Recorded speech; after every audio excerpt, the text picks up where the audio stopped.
I am Michael Brent at Observe the Word, and we are interpreting the Pentateuch. Our text is Leviticus 1-7 and 23-27. Why study Leviticus?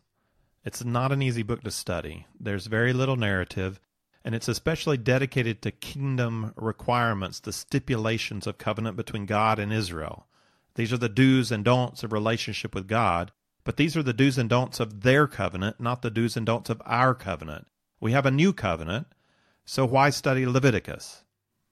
I'll give you 4 reasons. First, and this is true of our whole study of the Pentateuch, we study the Old Covenant in order to better understand the New Covenant. When we see the continuity between the two covenants, we gain deeper insight into what's foundational. These things have always been true for our culture and for their culture. These are the things that stay the same. And when we see the discontinuity, we gain insight into what's special about our covenant, what was not working in the old. We want to let go of what God wants us to let go of. What's special about the new? We want to grab onto that which God specially designed to make the new covenant a better covenant. Studying the old helps us to fully live in the new. That's one reason we need to study Leviticus. Second, there's practical truth here for us to apply. God's laws provide for and protect His people. And not all of those laws apply to us directly in the new covenant, so we're going to have to think about what does apply and what doesn't apply and why. We can't just arbitrarily pick and choose, and we'll talk about that later.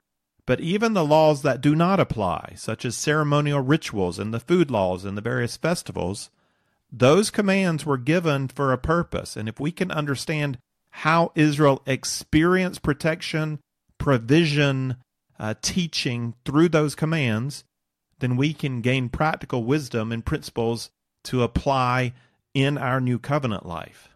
Third, knowing Leviticus enables us to answer some tough questions about the Bible. And quite frankly, there are some strange and troubling commandments in Leviticus. So how do we understand laws that seem to treat women as less valuable than men? And what do we do about the acceptance of slavery? And how do we explain the severity of God and His punishments? The study of Leviticus is going to give us a framework that we can use to help us understand, help us to put in perspective what God was doing with these laws. And we need to seek understanding. If we're in a position of looking down on the law of God, if we think something's wrong with this, then we're judging God Himself as not good or not wise or not just. We need an appreciation for that which we find strange and troubling. We want to investigate the tough questions for our own understanding, but also so that we can answer with some confidence skeptics and our kids. Fourth, the Levitical Code emphasizes the importance of being separate from human culture in worldview and in behavior. That's an emphasis that we can use today. We still struggle with the desire to conform our beliefs and behaviors to our culture. The Levitical Code can challenge us to think about God's holy character, what holiness looks like, and how should that apply in New Covenant community. This is the main purpose of the book, to provide the Israelites with a way of approaching God that honors His holy character. The Levitical Code provides a ritualized way of approaching God and a moral way of approaching God. God is honored both through ceremonial worship and through moral life practice. How do we set ourselves apart as holy in our worship of God? The short Leviticus overview video by the Bible Project does a great job explaining the Levitical Code as a way of approach to our holy God. So I really encourage you to check out this one. If you haven't looked at any of the other Bible Project videos, this is one that you shouldn't miss. It really helps with understanding the whole of the book, and you can check it out on YouTube or at observetheword.com on the Pentateuch resource page. Remember the great problem of the burning bush in Exodus. How does a holy God live among a sinful people without burning them up? God has determined to dwell among Israel. and that invites fire into the camp. God's holiness is good and powerful, but also destructive when in contact with sin. At the end of Exodus, God indwelt in the tabernacle, but not even Moses could enter the tent due to the intensity of God's glory. God decided to maintain a barrier of holiness between himself and his people, and at the same time, he's giving them a way that they can draw near to him in relationship. The Bible Project will explain Leviticus as a 7-part chiasm. I think it's a wonderful structuring of the book. Chapters 1 through 7 and 23 through 27 at the beginning and end of the book form the outer frame. Both sections focus on ritual. The second frame is chapters 8 to 10 and 21 to 22. Both of these sections focus on the priesthood. The third frame is chapters 11 to 15 and 18 to 20, and these both focus on purity. Then in the very middle of the book, chapters 16 and 17, we have the Day of Atonement. And that center section is going to be our monument of grace for Leviticus. So the 3 parallel sections give us ritual, priesthood, and purity code, all of which emphasize the holiness of God and provide a way to set Israel apart as holy. We're going to spend 5 lessons on Leviticus. Today I'm going to say a bit about the ritual sections at the beginning and end of the book. In the second lesson, I'll address both of the priesthood sections. And then for the third and fourth lessons, I'll address the 2 purity code sections separately, one after the other. And in our final lesson, we'll consider the Day of Atonement. So that's our plan. Before I address the ritual sections, I have one more reason to study Leviticus. Leviticus challenges us to resist the powerful pull to be conformed to our culture.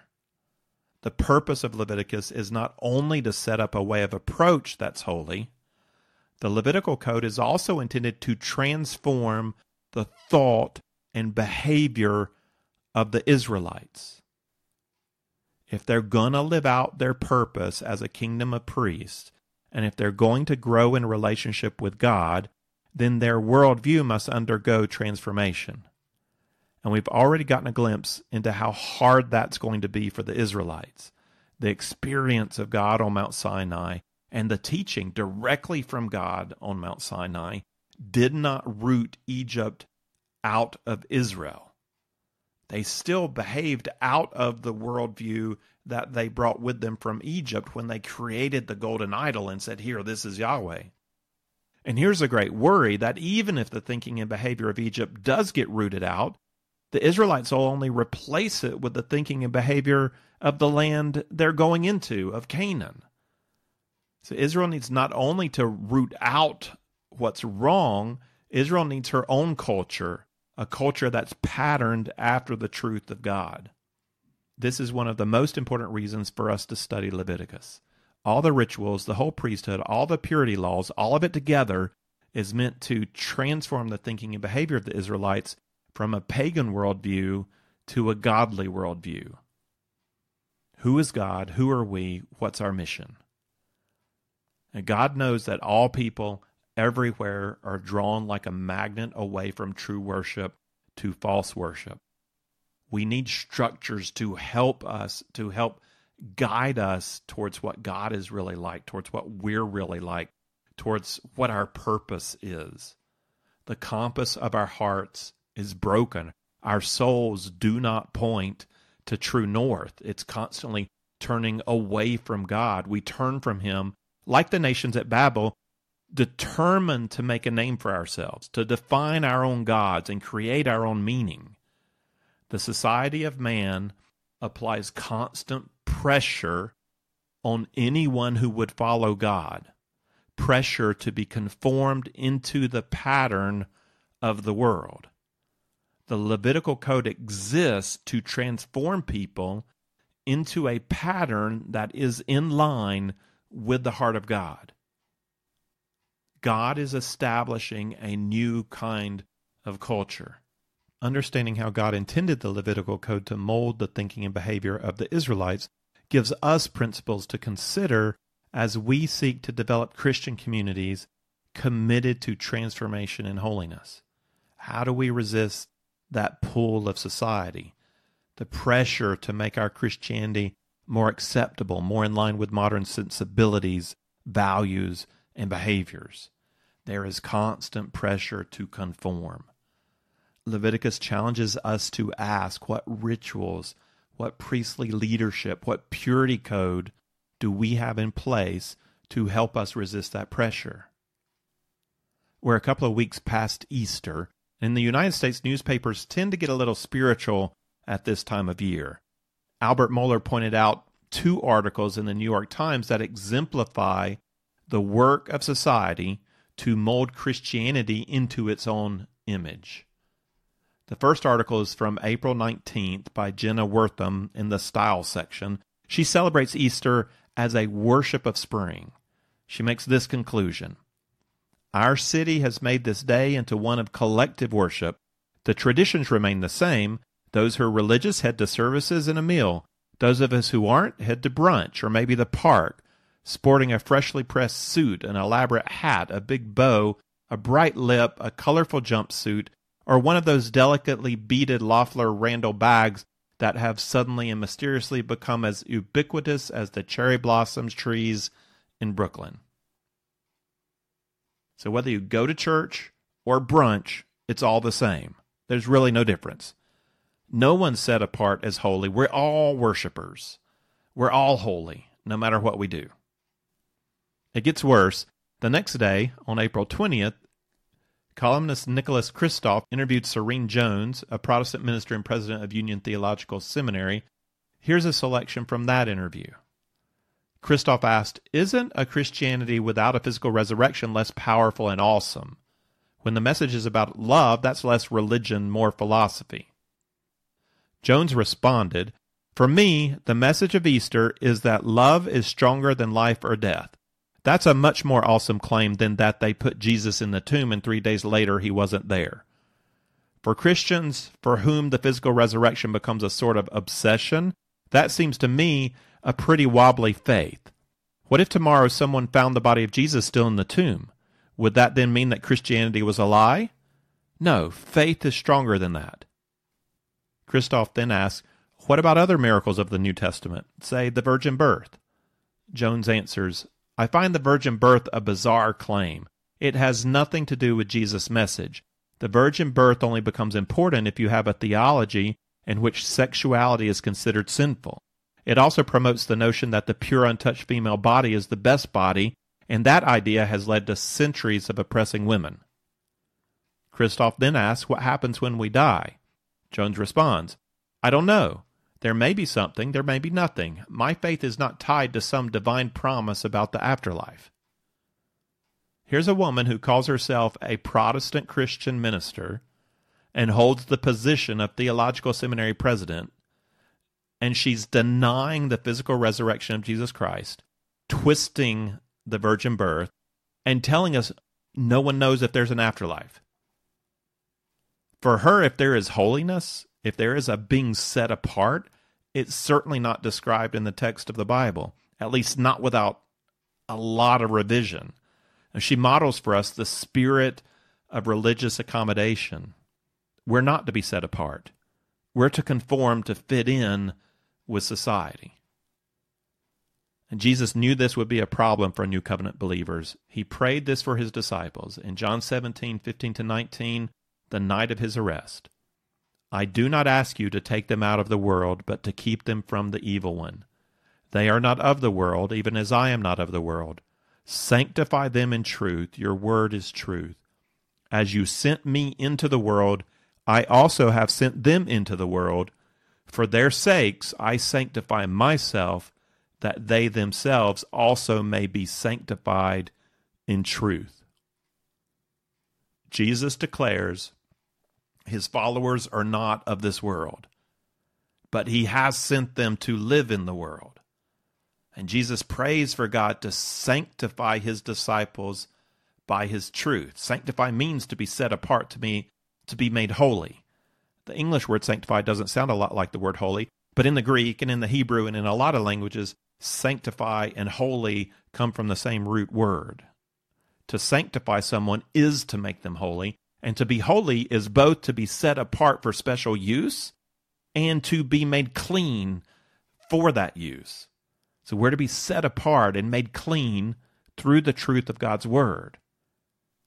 That was also a major goal of Leviticus. God used ritual and the priesthood and the purity laws to set Israel apart to be clean and useful for relationship and for service. I'm not going to advocate a return to the Levitical code. God designed that covenant for them, and he's designed a new covenant for us. The primary source for us in understanding new covenant holiness is the New Testament, not the Old Testament. But studying Leviticus can challenge our thinking. Looking at their covenant may help us to understand our covenant with a new and enriched perspective.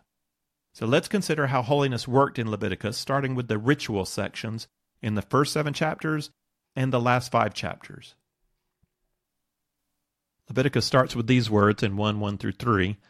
Then the Lord called to Moses and spoke to him from the tent of meeting, saying, Speak to the sons of Israel and say to them, When any man of you brings an offering to the Lord, you shall bring your offering of animals from the herd or the flock. If his offering is a burnt offering from the herd, he shall offer it a male without defect. He shall offer it at the doorway of the tent of meeting, that he may be accepted before the Lord.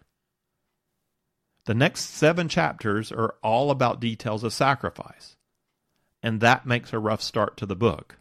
We get hardly any explanation about the meaning or symbolism of the sacrifices. We just get the details of what animal to give, how to slaughter it, who gets to eat it. And it seems like a lot of detail. And at the end of the book, we're going to get a little more variety, but still a lot of detail about the ritual days and rules of redemption and rules of vows and so on. So this section's a little more interesting. There's a little more going on than the beginning, which is all about sacrifice. But still, there's very little commentary and very little narrative. To get into these sections, we need to follow the same principle for getting into the tabernacle detail in Exodus. We need to imagine ourselves offering the sacrifices, celebrating the festivals, and practicing redemption or fulfilling a vow. We need to somehow get into experientially, a little emotionally, and above all, we need to think about, why would we do this? What would this mean for me if I was doing this? What would God want it to mean for me? Maybe that's even better. I guess if the Israelites had some motivation, and things went terribly wrong when they sought to mold God into an image of their own liking, and I assume they'd be asking, what are we supposed to do? What kind of worship does he want? No idol, that's for sure. What else? What about sacrifice? Is that the same as in Egypt, or is that completely different too? I assume many Israelites would have been motivated by fear out of doing something wrong, so they want to know what they need to do. I imagine there were others who were motivated by a hope of blessing. If we satisfy God, then he said he was going to give us good things. But then I imagine there's some motivated by a desire to know God and be in relationship with him. As we imagine performing sacrifice or celebrating the feast or completing a vow, we can imagine too how we might be feeling. We can imagine obedience out of fear. We can imagine obedience out of blessing. We can imagine obedience of truly wanting to know God, that I'm offering this sacrifice, God, because I truly want to know you. I want to get sin out of the way, or I want to give gratitude to you.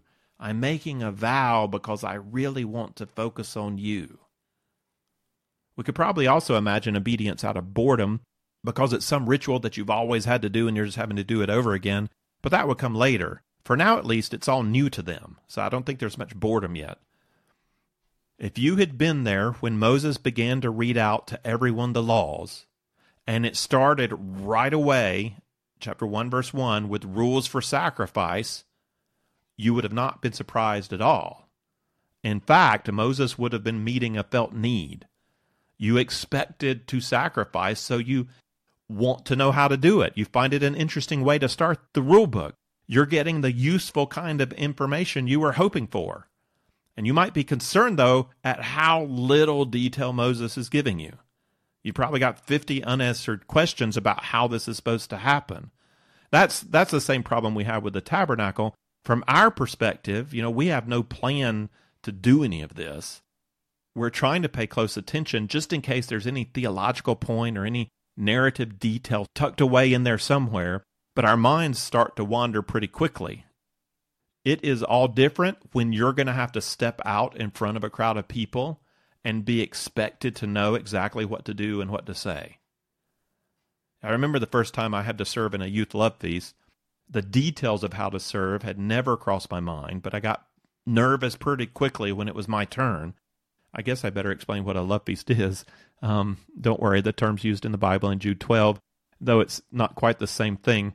I grew up in the Moravian Church, a Protestant denomination started in Czech in Bohemia, which was renewed in Germany before showing up in North Carolina, and we've got some unique traditions in our church.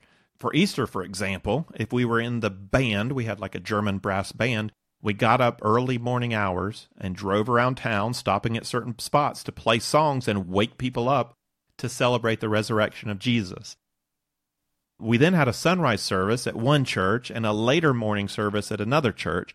We needed two bands because we would start the service inside the church and then I'll stroll over to the graveyard to finish the service, and one band would lead and they'd play the first stanza of a hymn. Then the other band, bringing up the rear, would play the second stanza, and it would go back and forth, and everybody else is walking in between. And it took quite a bit of coordination between the bands and the choir and the congregation and the minister, so there was quite a bit of detail to it. But I'm supposed to be talking about the love feast. Okay, Christmas love feast, that took even more coordination. So at a love feast service, everyone's given a mug of coffee and a simple bun to eat, and it symbolizes a fellowship meal. So in the New Testament and Acts, very often believers would gather together and they would have a meal, that would include the Lord's Supper. So for us, the love feast is not the Lord's Supper, it's something else. We have the normal Lord's Supper with wine and bread. This is something different. This is a bun and coffee. So it's a love feast. And the servers all marched into the sanctuary in very orderly lines, and they knew exactly where to stop and which rows of people they were to cover. And the coffee mugs, they came in carried out by a man on a wooden tray with a woman server to hand them out. And the handles of the mugs all had to be pointed the same way. And the guy better have them pointing towards the woman so that she can easily pick them up off the tray and hand them down the row. And at Christmas, we served 700 people in just a few minutes. And then everybody was out again until it was time to come back in and collect the mugs. And there's singing and preaching and all that going on in between. And then back in again to hand out lighted candles. And so the men are coming in with beeswax candles that are all already lit. And you got to move quickly because that beeswax burns down fast. So the coordination needed to be just right. And the main concern of the parents growing up was that none of their kids would light the hair of the woman in front of them on fire, which was especially dangerous in the big hair years of the 80s, hairspray being very flammable. Talk about fire on a bush.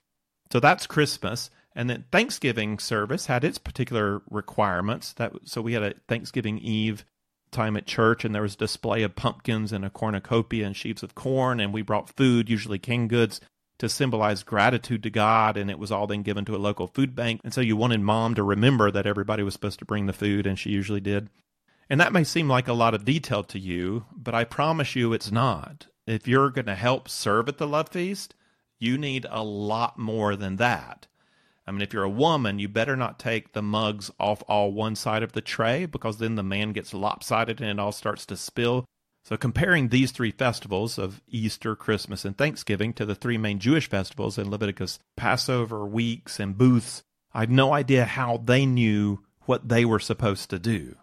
And we'd need a small book to describe all the details of these Moravian ceremonies just to make sure everybody knows where they're supposed to stand. We only get 44 verses for all the feasts of Israel, not just the three, but there are more than that. It's really not much detail. It's the same with the sacrifices. It's 7 chapters, yes, but it's not that much detail if you have to stand up there and do it. So I think we may need to rethink our understanding of what it was like to live under Mosaic law. There were rules about days and food and festivals and washings and different life events and sickness and moral behavior. But how often are you sick, and how often do you have mold in the wall of your house? How often do you sacrifice? The Sabbath is only once a week, and you don't worry about the details of the feast days until the time of year comes. So I imagine that a young father would be nervous the first few times he has to step forward and sacrifice, but after a couple of years, it becomes basically second nature. You don't need to read it anymore. You know what's going on. You know the details. So what looks like a lot of details in Leviticus is spread out over the week and throughout the year, and traditions may have added up a lot more laws by the time of Jesus, but during the time of Moses, just looking at Leviticus and Exodus and Deuteronomy, there's not really an overbearing amount of detail to follow. It may have been a bit overwhelming at first as Israel's coming out of Egypt. They're coming out of a very different culture, and so it's not second nature yet. They have a lot to learn, but once you begin to practice it, you realize, wow, there's not really that much here. We're going to have to make up some of this as we go along. How do you really sacrifice this sheep? How do you kill the sheep? The details of the rituals and the purity laws are not to take over every aspect and control every aspect of Jewish life. The rituals ordered life, and they reminded the Israelites of truths about God and about their history with God. But the danger was probably less to do with being overwhelmed with detail and more with doing everything by rote once they got going. You can imagine that that's the real danger, that it becomes second nature. They know what to wash. They know what not to eat. You can't buy it in Israel anyway. It's like going to Istanbul. You can't get pork on your pizza even if you're at Pizza Hut. It's not that problem. The culture knows how it's supposed to live. So the greater danger, I think, was not the overwhelming detail, but getting used to the detail and not engaging with the heart and with the mind. It would become very easy to forget what the purpose is. If you keep your mind on the purpose, I imagine offering sacrifice to be a powerful, meaningful experience. So let's go over that in detail a little bit more. Let's go over the sacrifices in chapters 1 to 7, just to give us an idea. And we'll consider the types of the sacrifice, the procedures for sacrifice, and the functions of sacrifice. There are 5 types of sacrifice in Leviticus 1 through 7. The text gives us 2 separate lists. It's the same 5 sacrifices in both lists. The first is in 1:2 to 6:7. That list gives the regulations for the people who are offering the sacrifice. The second list is in 6:8 to 7:21, and that's where we find out what part goes to the priest, what part goes to God, and what part can the worshiper eat.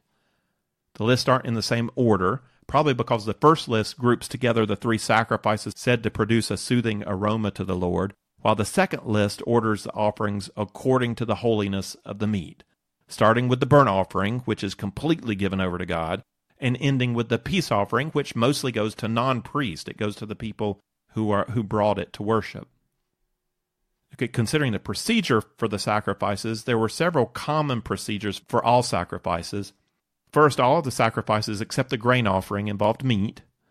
Second, an individual brought his sacrifice to the tabernacle courtyard. Third, the worshiper laid a hand on the animal's head before the slaughtering. Fourth, the blood of the animal was collected by the priest and usually sprinkled on the side of the altar. For purification offering, some of the blood was put to a special use. Fifth, the whole animal or selected parts was placed on the altar to be consumed by fire. And sixth, usually the priest consumed any meat that was not consumed by the fire. So who do you think killed the animal before it was offered? You think it was a priest on duty? So let's read again from the first few verses of Leviticus. This is chapter 1, verses 3 through 5. If his offering is a burnt offering from the herd, he shall offer it, a male without defect. He shall offer it at the doorway of the tent of meeting, that he may be accepted before the Lord. He shall lay his hand on the head of the burnt offering, that it may be accepted for him to make atonement on his behalf. He shall slay the young bull before the Lord, and Aaron's sons, the priests, shall offer up the blood and sprinkle the blood around the altar that is at the doorway of the tent of meeting. He shall then skin the burnt offering and cut it into pieces. It's not the priest, is it?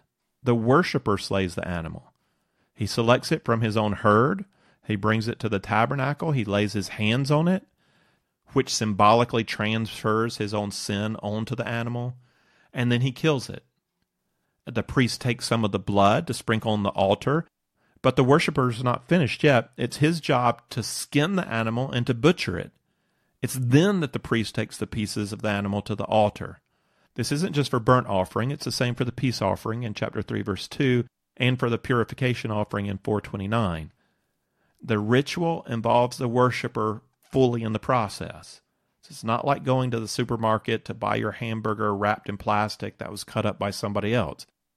The normal person shares in the experience of life and death when he comes to offer the sacrifice.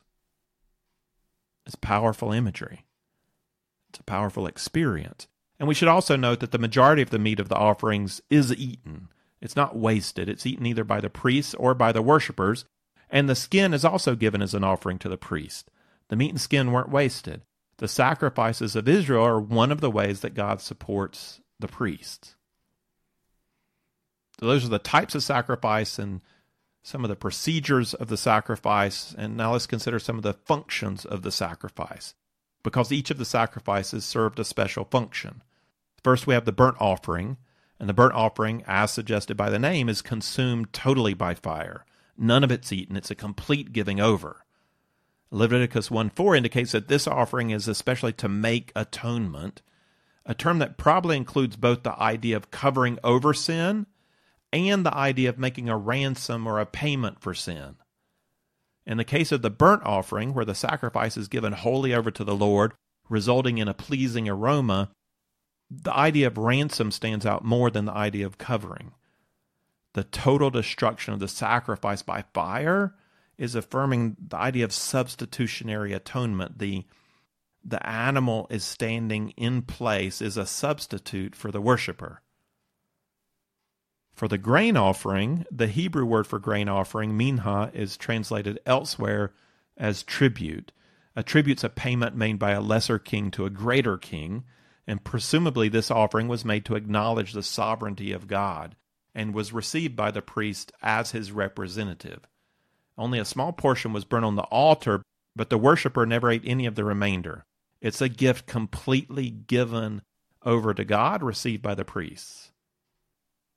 The peace offering might be offered as an offering of thanksgiving, or as a free will gift, or as the result of a vow.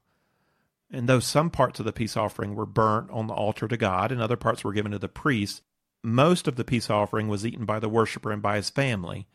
So this offering has also been called a fellowship offering, to emphasize that the worshipers, in eating the sacrifice, are enjoying a meal of fellowship with the Lord.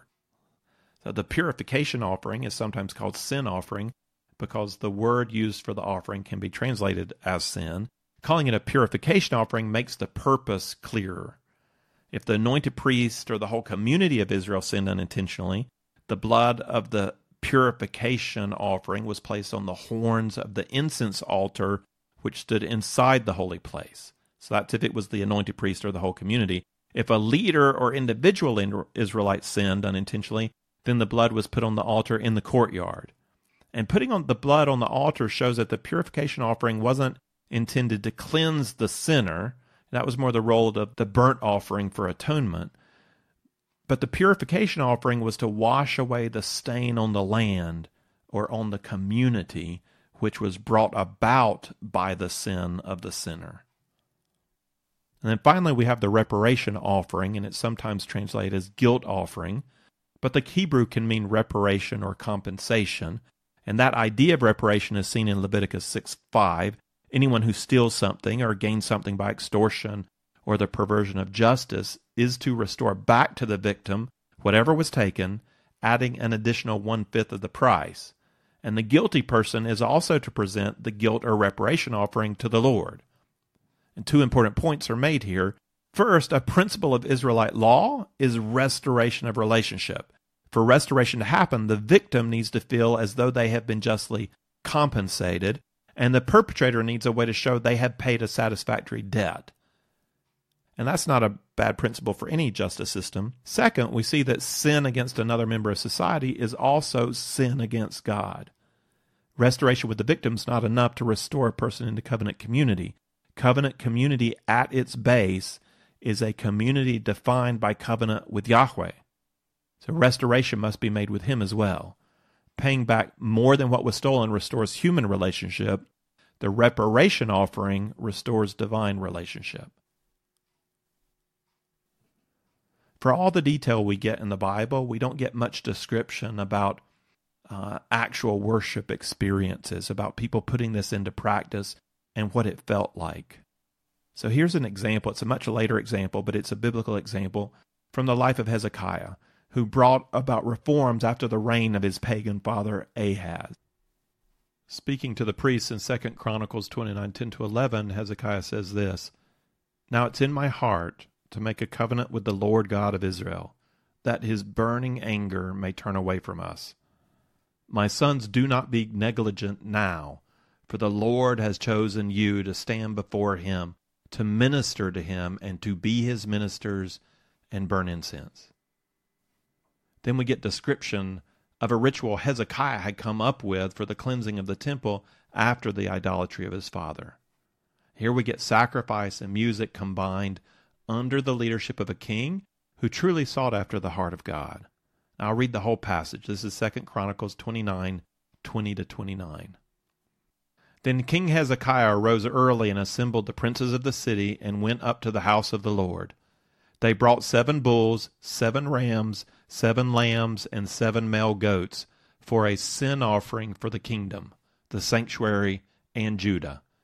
And he ordered the priests, the sons of Aaron, to offer them on the altar of the Lord. So they slaughtered the bulls, and the priests took the blood and sprinkled it on the altar.